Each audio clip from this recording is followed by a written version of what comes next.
Pengakuan seorang wanita di Bogor usai menyaksikan anaknya yang masih balita dianiaya ayah tiri sungguh mengejutkan.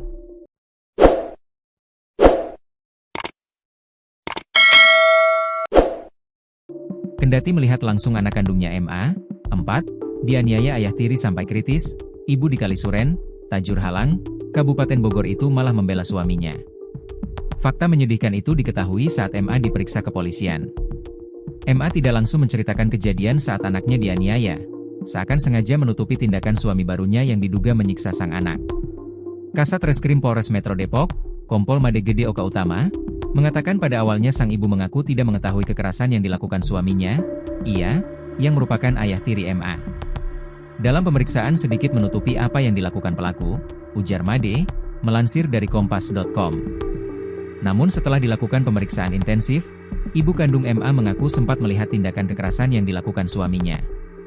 Akhirnya ibu korban mengaku sempat melihat tindakan kekerasan yang dilakukan tersangka, ujar Made. Meski begitu, polisi menegaskan belum dapat memastikan apakah ibu korban turut terlibat dalam kasus tersebut. Hingga kini, baru ia yang resmi ditetapkan sebagai tersangka. Menurut Made, kekerasan yang dialami MA bukan terjadi sekali. Polisi menemukan indikasi bahwa tindakan penganiayaan telah berulang kali dilakukan ia. Jadi kejadian penganiayaan sudah berulang-ulang kali terjadi. Motif yang dilakukan dari tersangka karena kesal, kata Made. Ia disebut kerap marah karena korban dianggap rewel atau tidak menurut.